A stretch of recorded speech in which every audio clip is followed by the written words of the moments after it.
Charleston, South Carolina, October 12, 2019. The air was thick with calm, a deceptive stillness that cradled a city on the verge of devastation. As its residents drifted into slumber, blissfully unaware, a storm of terror was brewing in the shadows. By sunrise, the peace would be shattered, and the streets would bear witness to a tale of unspeakable horror and unimaginable resilience. This is not just a story of crime. It's a story of survival, a chilling testament to the strength of the human spirit when faced with the unthinkable. And at the heart of it all was Emma Harper, a lone survivor who turned tragedy into an unyielding beacon of courage. But make no mistake, this was only the beginning. What creates a monster?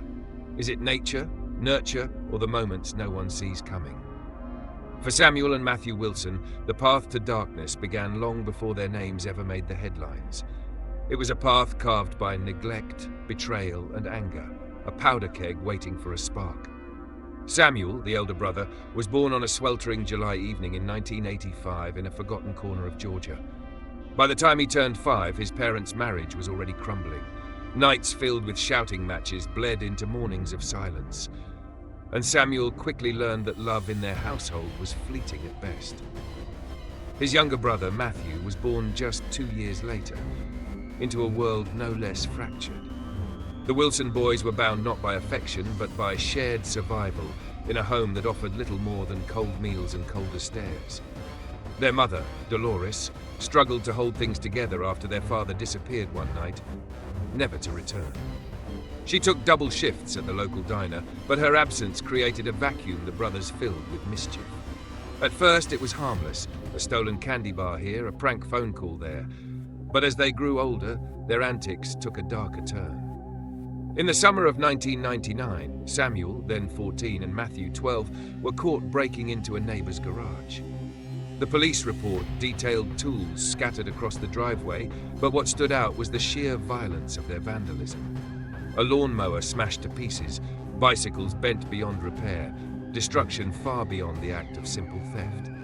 When questioned, neither boy showed remorse, their icy silence chilling even the responding officer. The system intervened, but not in the way anyone hoped. After a short stint in juvenile detention, the brothers returned home angrier, more cunning, and better at hiding their intentions.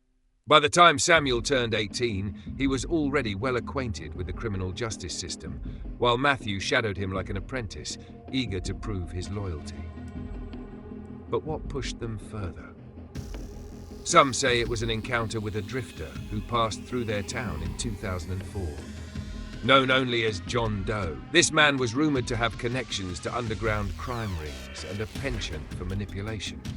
For weeks, he lingered around the brothers, offering them tales of easy money and power. By the time he disappeared, so did any remaining traces of innocence in Samuel and Matthew. Over the next decade, their crimes escalated, from petty theft to armed robbery, each incident growing bolder, each victim more helpless. They became experts at evading capture, leaving behind just enough evidence to taunt authorities, but not enough to get caught. By 2019, the Wilson brothers were no longer just criminals. They were predators. And when they set their sights on Charleston, they carried with them the belief that they were untouchable. A quiet gas station, an empty parking lot, and a tired man heading home, Daniel Harper thought he was alone. But in the shadows, 2 predators were waiting. It was 11:47 p.m. on October 11th, 2019. Daniel had just finished a double shift at the factory and was running on fumes, both literally and figuratively. The old Chevron station off Highway 17 was a familiar pit stop on his route home. The harsh buzz of the fluorescent sign flickered above as he pulled into the eerily empty lot, the faint hum of crickets, the only sound accompanying the low rumble of his truck. Stepping out, Daniel noticed the chill in the air, sharper than usual for a South Carolina autumn. He swiped his card at the pump, waiting for the familiar beep to signal his transaction, but it never came. He sighed and glanced toward the convenience store. Inside, a lone cashier sat behind the counter, scrolling absent-mindedly through her phone. The glow from the screen illuminated her face, stark against the dimly lit backdrop. As Daniel made his way toward the store, something caught his eye. A faint movement in the corner of the lot. just outside the circle of light cast by the buzzing street lamp. He stopped, squinted. Two figures emerged from the shadows, walking with a purpose that sent a jolt of unease through his chest. Samuel and Matthew Wilson. They didn't look out of place, not at first glance. Samuel, the taller of the two, had a calm, almost casual stride, while Matthew followed closely, his hands buried deep in his jacket pockets. But there was something in their demeanor, a quiet intensity that made Daniel's instincts scream at him to turn back. "Evening," Samuel said, his voice smooth but carrying an edge sharp enough to cut. Daniel nodded, offering a polite but wary response. The brothers didn't move aside as he approached the store, forcing him to step around them. As he did, he caught a glimpse of Matthew's face, expressionless, yet somehow brimming with menace. Inside the store, the cashier glanced up briefly before returning to her phone. Daniel quickly explained the issue with the pump, his voice lower than usual, as if speaking too loudly might draw unwanted attention. The cashier offered to reset the machine, and Daniel stepped back outside. The Wilson brothers were gone. Relief washed over him, but it was short-lived. As he rounded the corner to his truck, a hand clamped down on his shoulder, firm and unyielding. He spun around to find Samuel grinning, the kind of grin that didn't reach his eyes.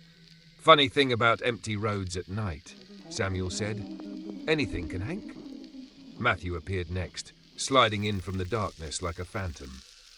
They stood on either side of Daniel now, their intentions as unreadable as their expressions. "You're lucky tonight," Samuel continued, his voice low and deliberate, "but we'll be back." And just like that, they were gone, disappearing into the night as swiftly as they had appeared. Daniel stood frozen, his pulse hammering in his ears, the chill of their words seeping into his bones. As he drove away, headlights slicing through the dark, one thought haunted him. What did they mean by "we'll be back"? For Eleanor Rowe, the knock at her door seemed like a call for help, but it was the beginning of her worst nightmare. It was 9:32 p.m. on October 11th, 2019. Eleanor, a gifted pianist known for her warmth and generosity, was seated at her baby grand piano, practicing for an upcoming recital. The soft melody of Beethoven's Moonlight Sonata drifted through her modest Charleston home, a sanctuary of harmony amidst the chaos of the world outside. Eleanor had always been the type of person who couldn't turn away from someone in need, a trait her friends admired, though it often left her vulnerable. So, when the knock echoed through her quiet home, she didn't hesitate to answer, assuming it was a neighbor or perhaps someone lost. On her doorstep stood Samuel Wilson, his expression carefully calibrated, a mix of desperation and charm. "I'm so sorry to bother you, ma'am," he began, gesturing to the dark street behind him. "My car broke down just up the road. My brother and I are stranded, and my phone's dead. Could we use your phone to call for a tow?" Eleanor hesitated. She wasn't naive, but his tone was disarming, and his neatly pressed shirt gave no hint of malice. "Wait here," she said, her instincts urging caution. But Samuel was persistent, leaning slightly against the doorframe, his body language deliberately non-threatening. "I promise we won't be any trouble," he added, glancing back toward the street where Matthew lingered in the shadows. "It's just been a long night, and we'd be so grateful." Against her better judgment, Eleanor relented, inviting Samuel inside while Matthew waited outside, claiming to keep an eye on their car. She offered Samuel the phone, noticing how his eyes lingered a little too long on the family photos lining the walls. He dialed a number, muttering vague words into the receiver. But something about his demeanor had shifted, an air of confidence that hadn't been there moments before. It happened so fast. One moment, Eleanor was asking if he needed water. The next, the front door slammed shut, and Matthew was inside. Samuel's polite smile had vanished, replaced by a cold, calculating gaze. "You shouldn't have opened the door," he said, his voice devoid of the warmth that had convinced her moments earlier. The attack was brutal. The brothers showed no hesitation, no remorse. They ransacked her home, destroying the delicate world she had built, leaving shattered glass and bloodstains where beauty once thrived. They left her barely clinging to life, a haunting reminder of their growing appetite for violence. By the time neighbors found her hours later, Eleanor could barely speak.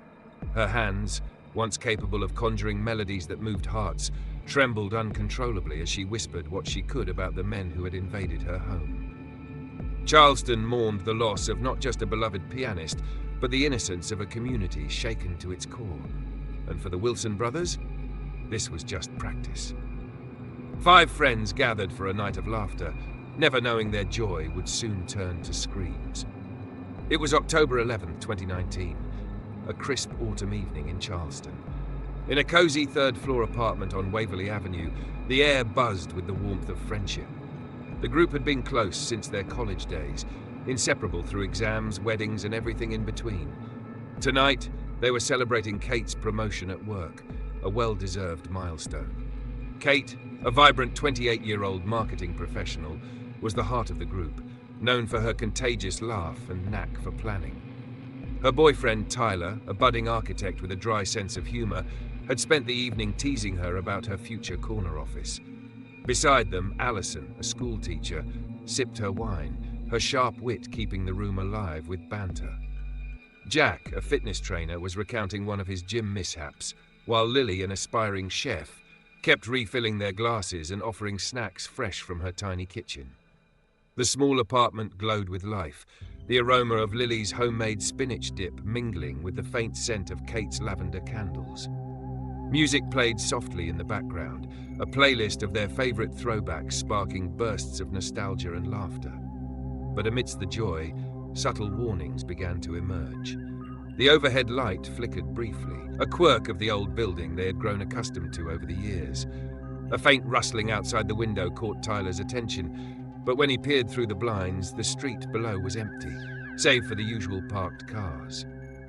Probably just the wind, he shrugged, his words lost in the laughter erupting from Jack's latest story. At 10:14 p.m., the laughter paused, replaced by a sharp knock at the door. It was firm but not frantic, the kind of knock that demanded attention without alarming anyone. Kate looked around at her friends, her brow furrowing slightly. "Were you expecting anyone?" she asked, her voice tinged with curiosity. "Not me," Tyler replied, setting down his drink. Lily stood up, wiping her hands on a dish towel. "Maybe it's the neighbors. I'll check." But before she reached the door, the knock came again, louder this time, more insistent. The group exchanged uneasy glances. It was unusual for someone to visit this late, especially unannounced. "Hold on," Jack said, standing. "Let me check first." He moved to the peephole, his broad frame blocking the view for the others. His easygoing demeanor faltered, replaced by a flicker of confusion. "Who is it?" Kate asked, her voice breaking the tense silence. Jack hesitated, his hand lingering on the deadbolt. "It's 2 guys. They're saying their car broke down and they need a phone." "This late? That's weird." Allison muttered, her instincts flaring. "We should call someone," Tyler suggested, pulling his phone from his pocket. But before he could dial, another knock rattled the door, this time more forceful. "Open the door," a voice called from the other side, the sharp edge in the tone cutting through the room. For the first time that night, silence fell over the group, not the comfortable kind, but the suffocating quiet that comes before something terrible. And then came the sound that would haunt them forever, the splintering crack of the door frame giving way. The door shattered, screams filled the air, and safety became a distant memory. The Wilson brothers burst into the apartment with a force that sent shards of wood flying. Samuel led the charge, his imposing figure casting a shadow across the dimly lit room, while Matthew followed, clutching a crowbar in one hand. The friends froze in shock, their cheerful evening obliterated in an instant by the raw violence of the invasion. "Nobody move!" Samuel barked, his voice sharp and commanding, silencing even the faint hum of the music still playing in the background. His cold eyes scanned the room, locking onto the group of terrified friends huddled together. Tyler instinctively stepped in front of Kate, his protective instincts overriding his fear, but Samuel caught the movement instantly. "Sit down."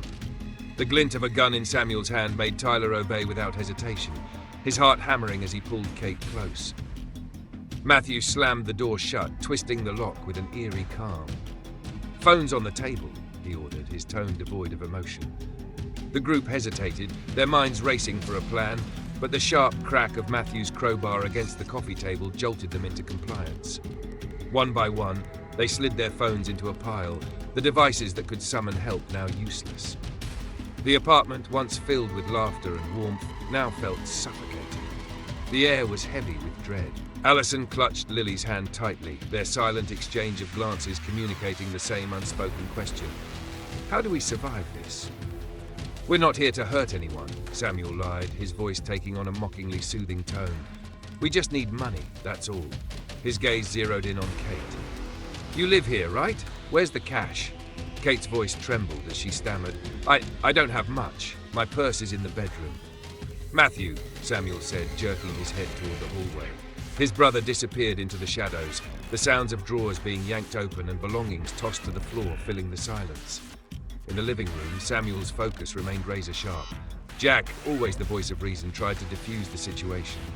Look, you can take whatever you want. Just let us go, okay? Samuel smirked, the kind of grin that sent shivers down spines. See, I like that.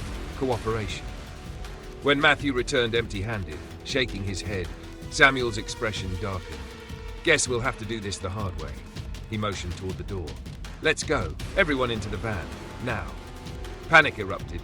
Please, you don't have to do this, Allison begged, tears streaming down her face. Samuel's response was ice cold. I said now. The friends hesitated, but a single threatening step from Matthew left no room for argument. They shuffled toward the door, their movements slow and hesitant, whispered prayers escaping trembling lips. The cold night air bit at their skin as they stepped onto the dark street, their breath visible in the moonlight. The black van parked at the curb loomed ahead, its open doors like a maw waiting to consume them. The chilling reality set in with every step. This wasn't just a robbery. This was the beginning of something far, far worse. Under a moonlit sky, a field of frost became a graveyard of innocence. The van screeched to a halt in the middle of nowhere, surrounded by tall grass glistening with frost under the pale glow of the moon. The frigid air bit at their skin as the friends were dragged out one by one, their breaths visible in shallow clouds against the night. Samuel barked commands, his voice sharp and unyielding. On your knees, all of you. The friends hesitated, their minds scrambling for a way out, but Matthew shoved Jack forward, the sharp barrel of his weapon pressing into his back. Do it, he hissed. Slowly, reluctantly, they sank to their knees, the frozen ground burning through their jeans, a cruel irony in the suffocating chill. Kate clutched Tyler's hand, her fingers trembling as silent tears streamed down her cheeks. I love you, she whispered, her voice cracking under the weight of impending doom. Tyler squeezed her hand in return, his jaw tight, his eyes locked on Samuel, who paced in front of them like a predator savoring its prey. Allison leaned into Lily, whispering a desperate prayer, her lips moving faster as Samuel raised his gun. The air hung heavy, thick with terror and the unspoken knowledge that there would be no mercy. This wasn't part of the plan, Jack tried to reason, his voice shaking but firm. You said you just wanted money. Please, just let us go. Samuel stopped pacing, his dark eyes settling on Jack. He crouched in front of him, close enough for Jack to feel the chill radiating from his twisted grin.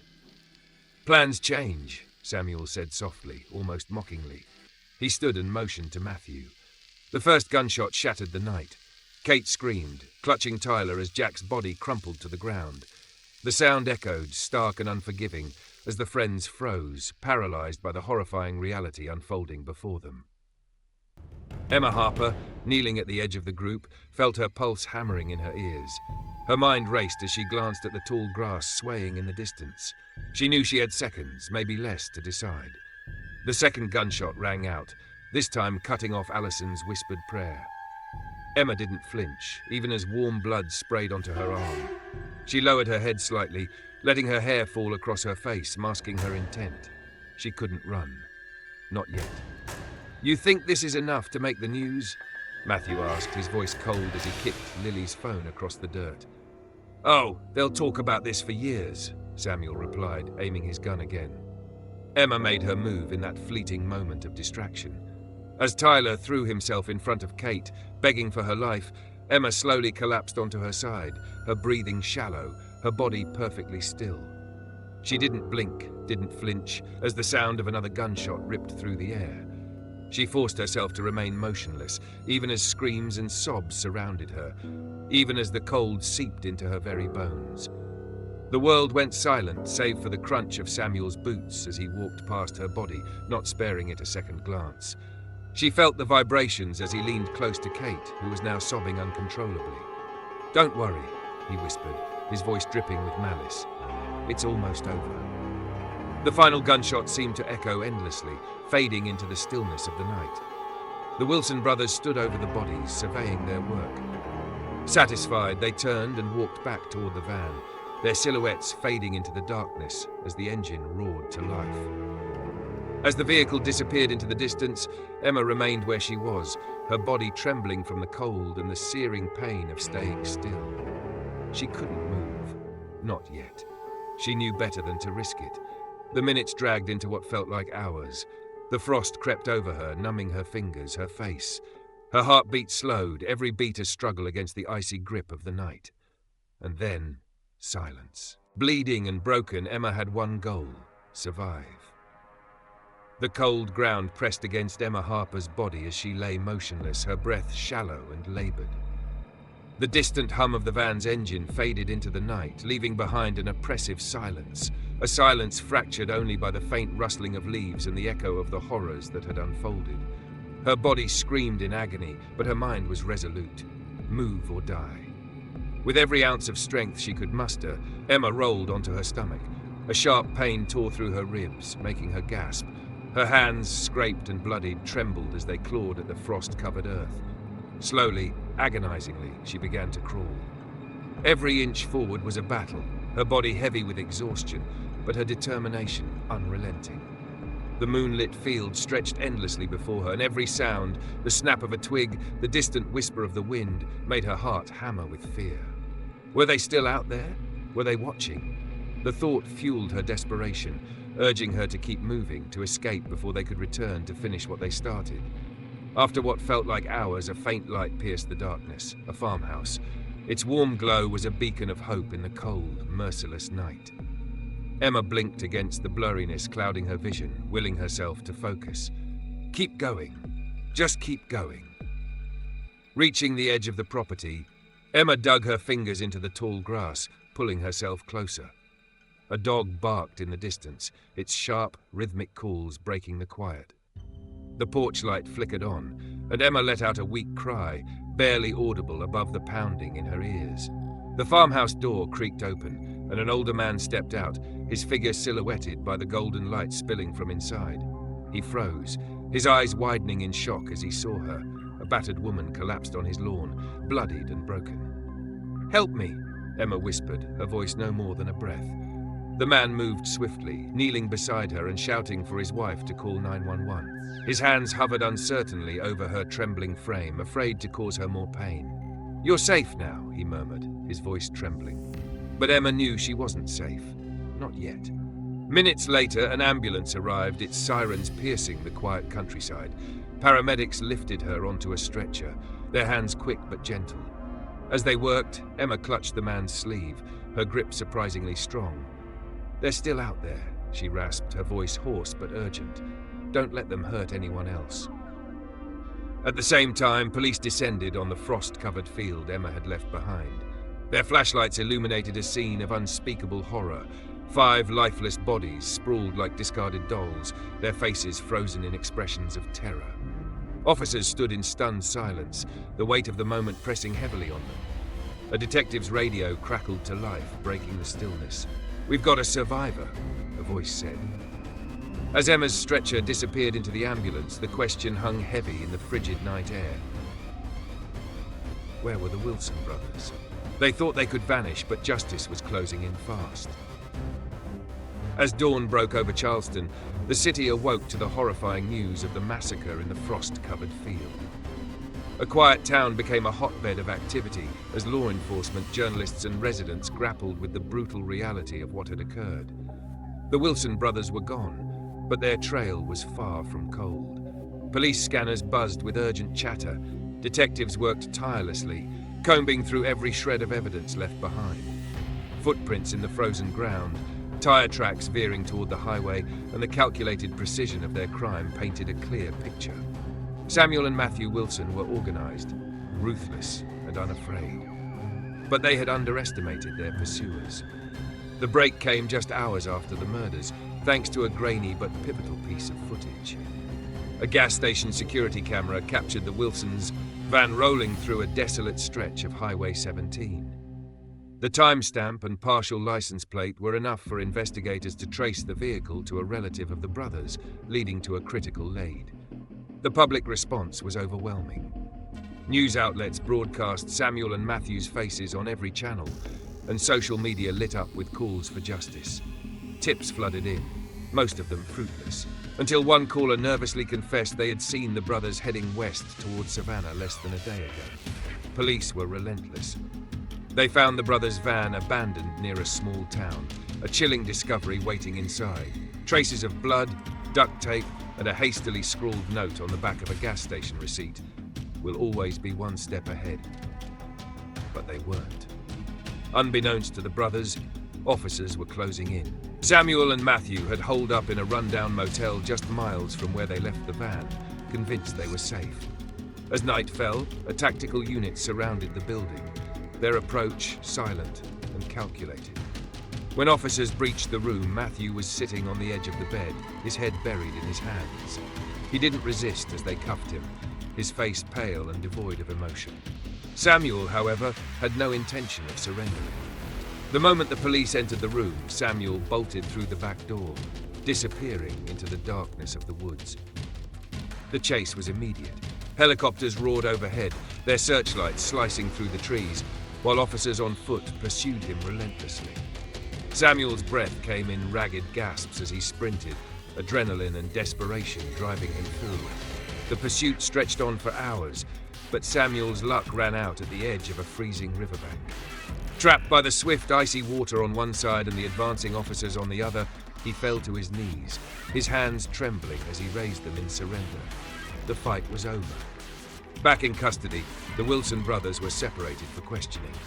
Samuel remained defiant, his eyes cold and unrepentant as he refused to speak. But Matthew, broken by the relentless pressure and consumed by fear, cracked. He confessed to everything, every gruesome detail of their spree, laying the blame squarely on his older brother's shoulders. But justice wasn't finished yet. Detectives soon uncovered a string of unsolved crimes that bore the Wilson brothers' chilling signature. From petty robberies to violent assaults, a dark trail of devastation emerged, weaving its way through the southeast. As the pieces came together, a horrifying pattern was revealed. The massacre in the frost-covered field was not an isolated act, but the culmination of years of escalating violence. The trial of the Wilson brothers became a media spectacle, drawing national attention as survivors and families of victims demanded answers. Emma Harper, the lone survivor of the field, became the heart of the case, a symbol of resilience and a voice for those who could no longer speak. Through her testimony, the world learned of the horrors she had witnessed and the strength it took to endure. Her words, raw and unflinching, left the courtroom in stunned silence. In the end, Samuel and Matthew Wilson were convicted on multiple counts of murder, kidnapping, and assault. Samuel received the death penalty, while Matthew, in exchange for his cooperation, was sentenced to life without parole. For Emma and the families of the victims, justice brought closure, but not peace. The scars of that frost-bitten night would linger, a reminder of the darkness that had briefly overtaken their lives. But in the quiet moments that followed the storm, Emma vowed to keep living, not just for herself, but for those who no longer could. Because survival wasn't just about living, it was about remembering. In a courtroom filled with grief, Emma's voice cut through the silence, demanding justice. It was standing room only on the first day of the trial. The Charleston courthouse buzzed with subdued tension, its wooden benches filled with grieving families, determined reporters, and a community desperate for closure.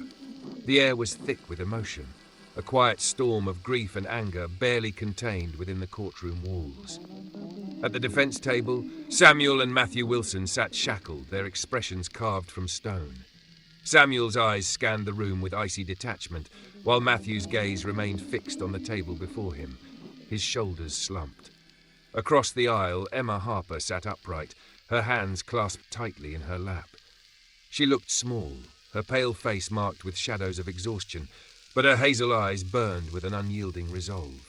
The trial opened with the prosecution's searing account of the Wilson brothers' crimes. Graphic photos of the frost-covered field, the bodies left in grotesque disarray, and the brothers' cold, calculated escape plan were displayed on screens for the courtroom to see. Audible gasps rippled through the gallery, and some family members turned away, unable to bear the images of their loved ones. Samuel and Matthew Wilson acted without mercy, without humanity, the prosecutor declared, his voice steady but cutting. They left behind not just a crime scene, but a legacy of terror that this community may never fully recover from.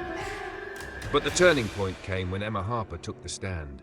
A collective stillness fell over the room as she approached the witness box, her movements slow but purposeful. Once seated, she steadied herself, her hands gripping the edges of the stand. The prosecutor's questions guided her through the events of that fateful night. Her voice was calm, steady, as she described the chilling details, the frost-covered ground beneath her body, the metallic tang of blood in the air, the cold laughter of the Wilson brothers as they carried out their monstrous acts. "I lay there," Emma said, her voice cracking slightly. "I lay there motionless as they walked past me, as they ended the lives of people I cared about. I didn't move because I couldn't. I knew that if I did, I wouldn't survive." Her voice broke entirely then, and she paused, composing herself before continuing.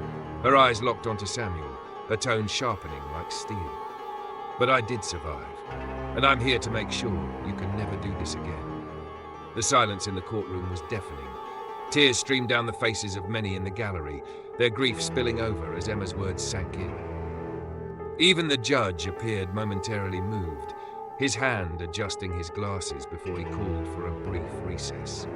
The defense attempted to counter with tales of the brothers' troubled upbringing, poverty, neglect, a life of bad influences. But the weight of the evidence crushed their arguments. When the prosecution played Matthew Wilson's recorded confession, the courtroom seemed to hold its breath. "I didn't want to do it," Matthew's voice wavered through the speakers, "but Sam, he said we couldn't leave witnesses." A ripple of outrage swept through the room as the tape ended.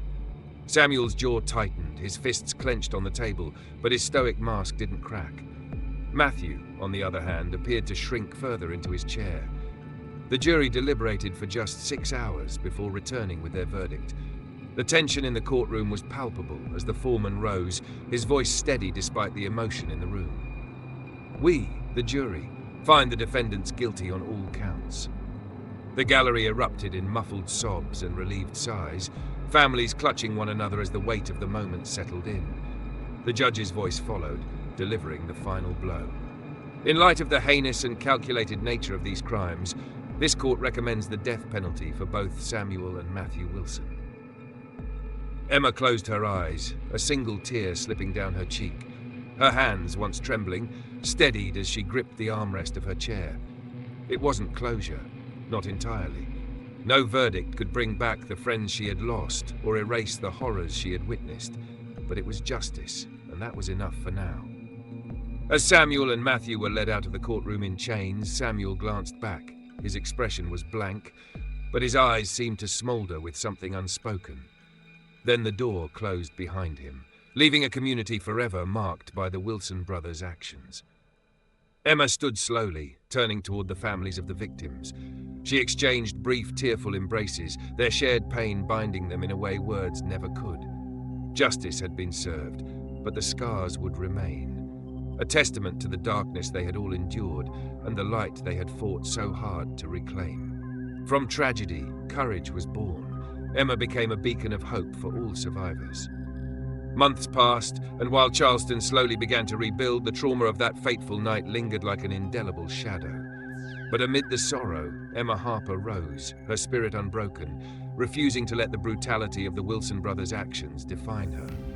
She became a voice for the voiceless, her heart full of a quiet determination to make the world a safer place for others who had suffered like she had.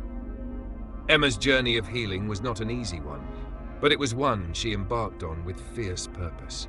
She became an advocate for survivors of violent crime, using her experience to fuel a mission to raise awareness about the deep emotional and physical toll violence took on its victims. Emma's story resonated far beyond the courtroom. It echoed in schools, community centers, and national conferences where she spoke with grace and strength. "We can't change the past," Emma would often say, her voice steady and powerful, each word weighed with the knowledge of what it truly meant to survive. "But we can fight for a future where no one else has to live through what we did." Her words became a mantra for many, a rallying cry for those whose voices had been silenced by fear, trauma, or circumstance. Emma's advocacy work sparked a shift in her community, where survivors began to feel empowered, not isolated. Her courage lit a fire of hope, and the light of that hope began to spread. In Charleston, a memorial was constructed in honor of the friends who had been taken so violently from their families. A granite wall etched with the names of Kate, Tyler, Allison, Jack, and Lily stood as a solemn tribute to their lives. Surrounded by a tranquil garden, the memorial became a sanctuary, a place for reflection, mourning, and healing for all those who had loved them. The night of the massacre, and the courage Emma exhibited in its aftermath, became a point of reference for survivors everywhere. The Wilson brothers' crimes ignited a national conversation about justice, victims' rights, and the support systems in place for those who experienced the unimaginable. In the wake of the tragedy, lawmakers across the country introduced and passed stronger protections for communities, bolstering resources for survivors, and ensuring that those who had been through such atrocities would not face the world alone. Emma's unwavering resolve sparked a movement, one rooted in the idea that even in the darkest of times, there was always a flicker of light waiting to break through. The ripple effect of her courage was felt nationwide, uniting individuals in the belief that the human spirit, no matter how tested, would always rise. If stories of resilience and justice inspire you, subscribe and join us as we share more tales that matter. Together, we can shine a light on the strength of the human spirit. Through Emma's journey, Charleston was reminded that even in the face of unimaginable loss, there was always hope. And hope could be the strongest force of all. Hey, before you go, don't forget to hit that subscribe button. Join our amazing community and stay connected with fresh content every single day. It's free, it's easy, and it guarantees you'll never miss out on the stories, insights, and adventures we share. So go ahead, click subscribe, and let's make every day unforgettable together.